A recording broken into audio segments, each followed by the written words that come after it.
Okay, I got a clip. Now I feel better.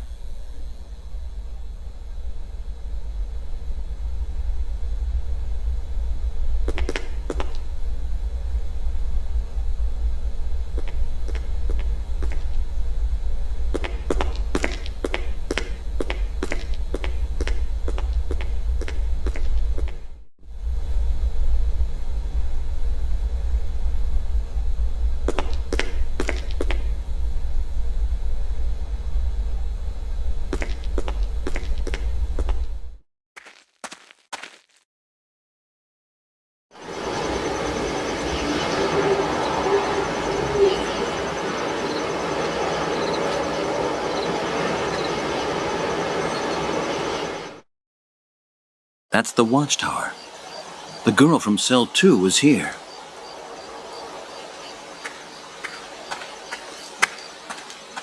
She must have climbed down the rope. The rope that was supposedly from the well.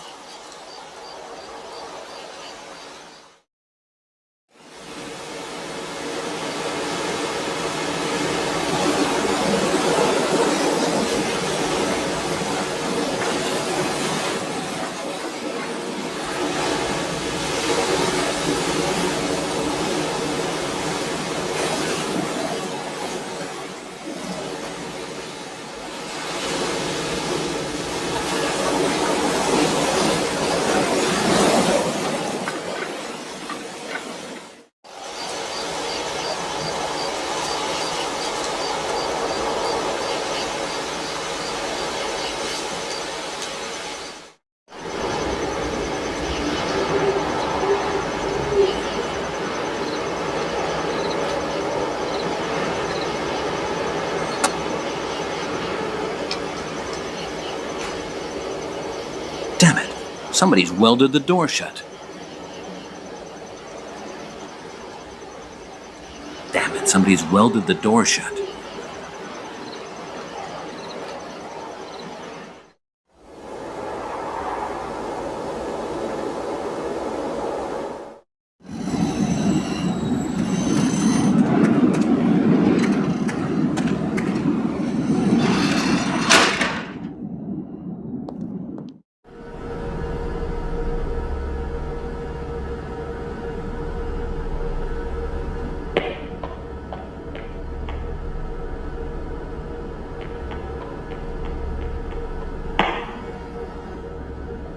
That's a code lock. One of the 5 mentioned it. It looks new, as though it's only recently been installed. I need to open it somehow.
Open.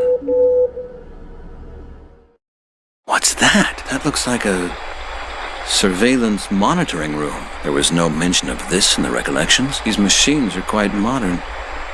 Somebody was here not so long ago. But what the hell was this whole installation for?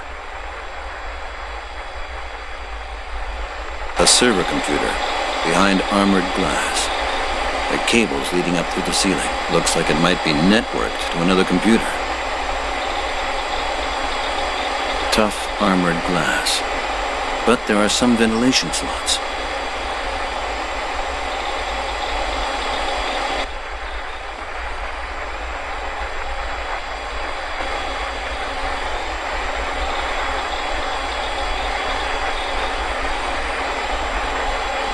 My God.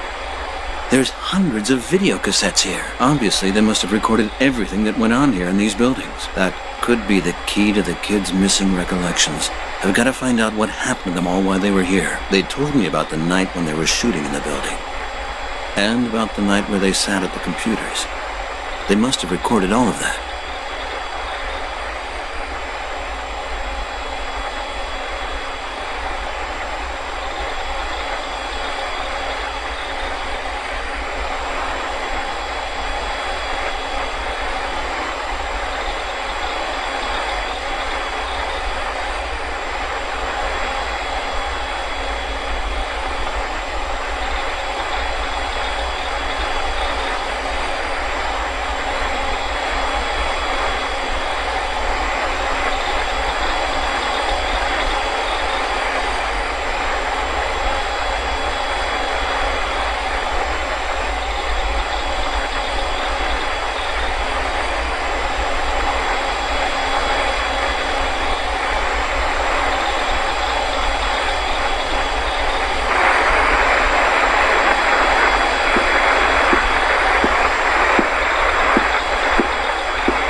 Somebody's trying to kill her, but who?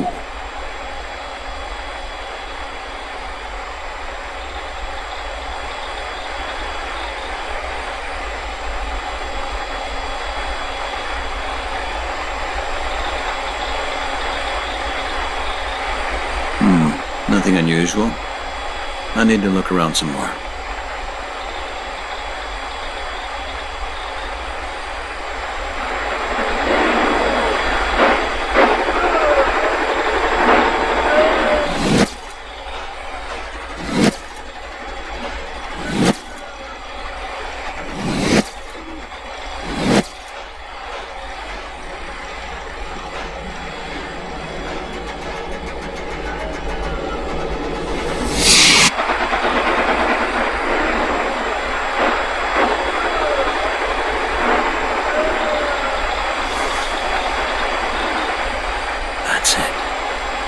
Five of them sat at a war simulator.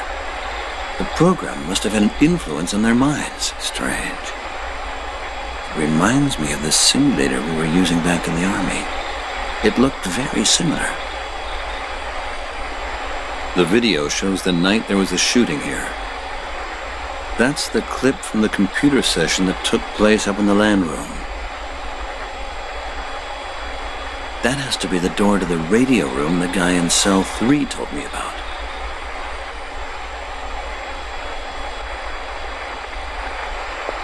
The ventilation shaft seems to lead upwards to the ground floor of the building. Well, it worked for a guy in cell 5, so it ought to work for me. There we have it. Open. The ventilation shaft's open now. Let's see if I can do it. Made it. Here it is. The land room. This is where the five of them were.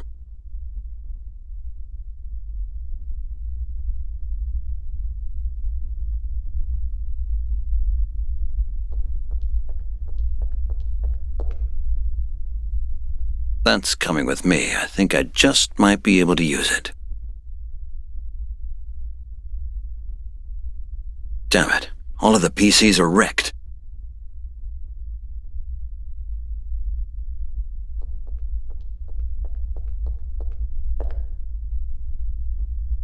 Hey, this portable hard drive still seems to be intact. If I can just find some proof of what they were doing here. The hard drive. That's an important piece of evidence.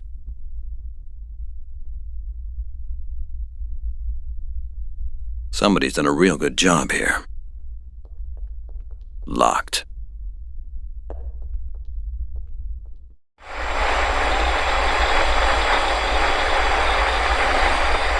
No doubt that this computer controlled the program. I have to destroy it. I've got enough evidence. I've got the videos and the hard drive. The adhesive tape from the computer box. Let's see her deal with this. Am I disturbing you? Mr. McNamara, how nice to see you again. Even if under somewhat deplorable circumstances. What are you doing here? Oh, you're asking me. Shouldn't that be the other way around? I have to admit I'm impressed. You are both persistent and resilient. I never would have thought you would make it here. The water off the dock is 50 feet deep. For a poor swimmer with cuffed hands, that's usually deep enough. Who are you? Not Mr. Clark from Dwight Chemicals, anyway. My name is Warren Zane. I am the project leader for Cyclops Industries. As you can see, we're working here on a few tests for a little piece of software. A further development of the simulators that you may well remember yourself. You're training young people to kill, aren't you? Influencing them with subliminal messages. Exactly right, David. You have an excellent grasp of things. Perhaps. Perhaps not. Or you would never have come here. Who comes of their own free will to their own funeral? You work for the Pentagon. Yes, indeed. As I told you, one of the largest employers in the country. And the Pentagon is testing the effectiveness of this manipulation software here. Not only that, we're also testing whether or not we can erase the memories of our test subjects.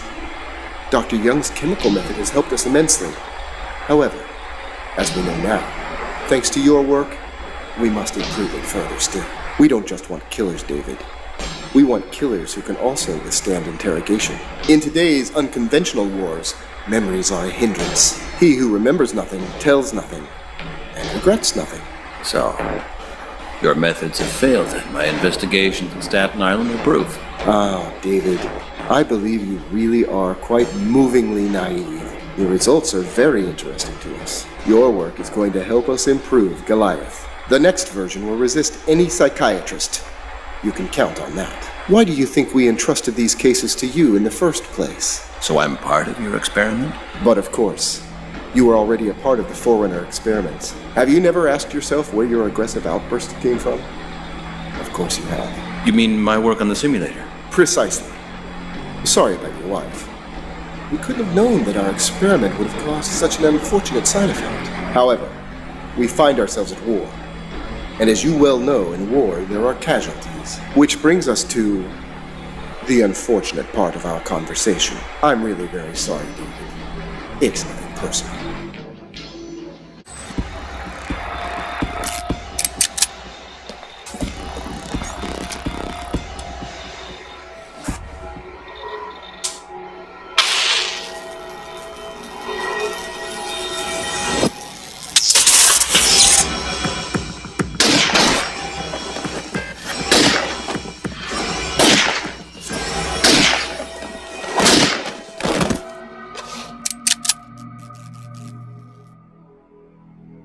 Pull the trigger.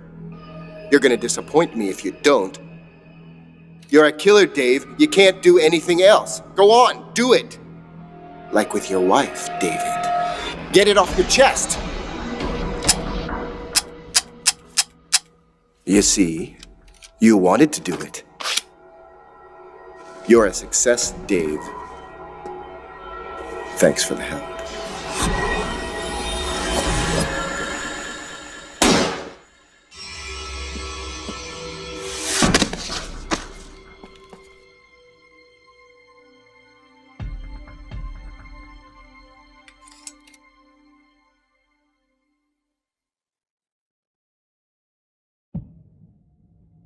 I'm still here.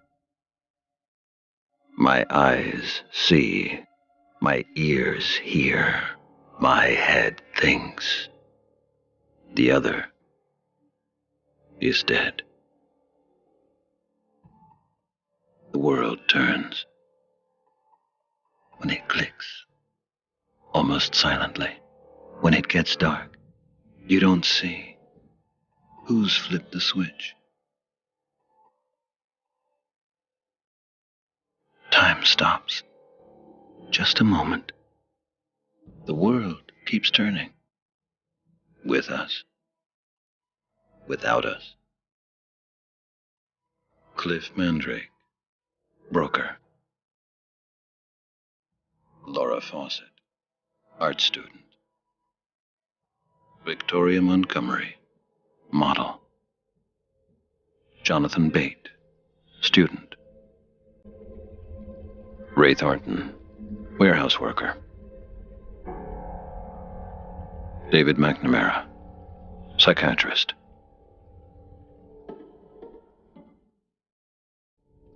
Switched. Overclocked.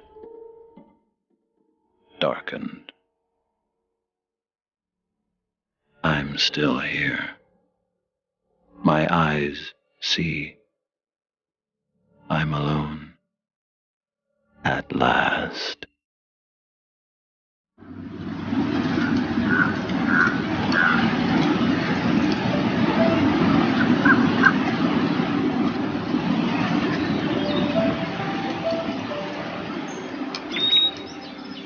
The storm is over.